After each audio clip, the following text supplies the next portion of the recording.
Hey, remember that Pebble smartwatch that we all had, that we all ordered on Kickstarter, and we wondered what was going to happen to it? And then it actually shipped, and it did. It gave us notifications on our wrist. Like it was like Dick Tracy in the proto smartwatch that we all had.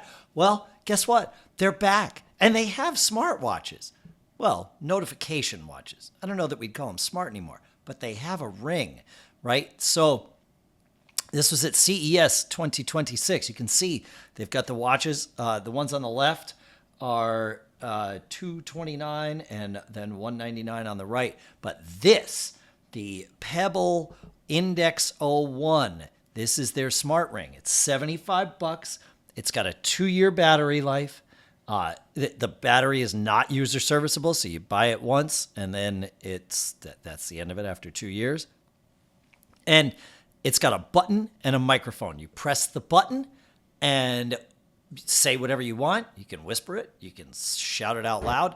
And it's sent to your phone, right? It's added to your notes. It's set as a reminder, saved later for review. That's what it does for 75 bucks. So it's right there on your wrist.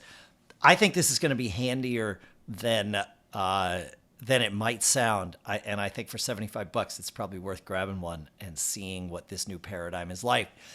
All of this is here at CES 2026. Make sure to subscribe not just to Mac Geek Gab, but to our Mac Geek Gab CES 2026 playlist here so that you don't miss anything. There's more still coming. And of course, none of it would be possible without all of our CES 2026 sponsors. So make sure you thank them too. And stay subscribed. Don't get caught.